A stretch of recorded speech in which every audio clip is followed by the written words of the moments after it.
أعوذ بالله من الشيطان الرجيم بسم الله الرحمن الرحيم ننزل القرآن ما هو شفاء ورحمة للمؤمنين সকল প্রশংসা সে রব্বুল আলামিনের, যে রব্বুল আলামিন আমাকে এবং সকল মানুষকে, সকল মাখলুকাতকে সৃষ্টি করেছে।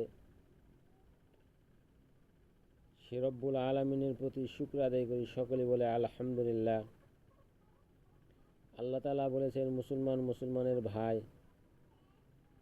তাই ভাই ভাইয়ের শত্রু হয়ে যায়, ভাই ভাইয়ের বন্ধু হয়ে যায়। তাই সেই যে ভাই ভাইয়ের শত্রু হয়ে গিয়েছে বা বন্ধু থেকে শত্রু রূপান্তর হয়েছে বা শত্রু রয়েছে বন্ধু হয় নাই, তাদের জন্য এই তদবিরটি কীভাবে করবেন, কিভাবে করলে আপনার কাজটি হবে বা কি কাজের জন্য এই তদবিরটি আজকে আপনাদের মাঝে এনেছি, সেই বিষয়ে খুব সুন্দর করে মনোযোগ সহকারে বিস্তারিত শুনে যাবেন। অনেকেই ভিডিও টেনে টেনে দেখেন বা এর আগা মাথা কিছুই বুঝেন না, পরবর্তী কাজ করতে গিয়ে আপনার কোনো কাজ হয় না। তাই বলবো আমি, যদি আসলে আপনারা কাজ করতে চান বা কাজ করেন, তাহলে অবশ্যই ভিডিওটা প্রথম থেকে শেষ পর্যন্ত সুন্দর করে দেখবেন এবং কথাগুলো খুবই মনোযোগ সহকারে শুনবেন। আর এই বিষয়ে যদি আপনারা না বুঝতে পারেন, আপনার আশেপাশে কোনো ইমাম সাহেব অথবা মাদ্রাসার কোনো ছাত্র থাকে, তাদের মাধ্যমে এই নস্কাটি লিখে কাজ করতে পারেন। এখানে যে আরবি হরফগুলো রয়েছে ঠিক সুন্দর করে হুবহুব এইভাবে অক্ষরগুলো লেখার চেষ্টা করবেন। যে এখানে নাম দেওয়ার আছে ঠিক আছে, এইখানে নাম দেবেন। শত্রুকে সাজা দেওয়ার জন্য, যে শত্রু আপনার বন্ধু ছিল, শত্রু এখন আপনার হয়ে গেছে তীব্র বন্ধু থেকে শত্রুকে কখনো এখন কোনোভাবেই থামাতে পারছেন না।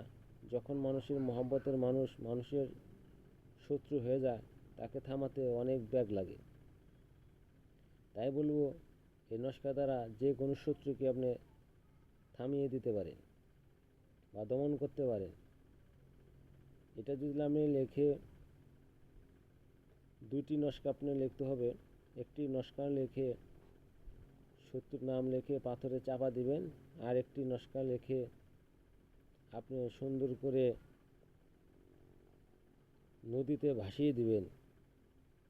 এই দুইটি কাজ যদি আপনি সঠিকভাবে করতে পারেন, ইনশাল্লাহ আশা করি যে বন্ধু আপনার শত্রু হয়ে গেছে সে আবার পুনরায় আপনার বন্ধু হয়ে যাবে, এবং যার শত্রু রয়েছে বন্ধু নাই, শত্রুকে ভালো করার জন্য বা শত্রুকে সঠিক পথে আনার জন্য, সাজা দেওয়ার জন্য এ তদবিরটি আর এক নিয়মে করতে পারেন।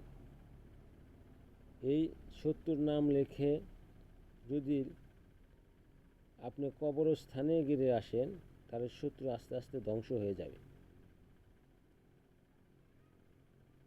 তাহলে আপনি বুঝতে পারলেন যে দুইটি কাজ দুই ধরনের। একটি কাজ হইল পাথরে লেখে পাথরে চাপা দেওয়া, আর একটি নদীতে ভাসিয়ে দেওয়া, এটি বন্ধুত্ব হওয়া। আর শত্রুকে সাজা দেওয়ার জন্য হলো এটা লিখে কবরস্থানে গেড়ে আসা। তাহলে শত্রু সাজা পাবে, তার শরীরে ব্যথা সৃষ্টি হবে, শরীরে জ্বালাপোড়া করবে, শত্রু আস্তে আস্তে আস্তে আস্তে নিস্মার হয়ে যাবে, ধ্বংস হয়ে যাবে।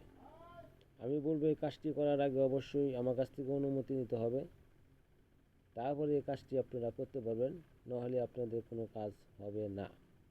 যারা এই কাজটি করতে চান বা অনুমতি চান, স্ক্রিনে দেওয়া নিচে নাম্বারে যোগাযোগ করে অবশ্যই অনুমতি নিয়ে কাজটি সঠিকভাবে করার চেষ্টা করবেন। যারা চ্যানেলে সাবস্ক্রাইব করেন না, সাবস্ক্রাইব করে দিবেন এবং চ্যানেলের সাথে থাকবেন, যাতে আমি আপনাদেরকে শত্রুকে বন্ধু বানানোর জন্য যে তদবিরগুলো রয়েছে সেই তদবিরগুলো আপনাদেরকে দিতে পারি, এবং শত্রুকে কঠিন সাজা দেওয়ার জন্য, শত্রুকে জব্দ করার জন্য যে তদবির রয়েছে সে তদবিরগুলো আমি আপনাদের দিতে পারি এবং ভালো ভালো আরও অনেক তদবির রয়েছে যাতে আপনাদের মাঝে তুলে ধরতে পারি। আসসালামু আলাইকুম।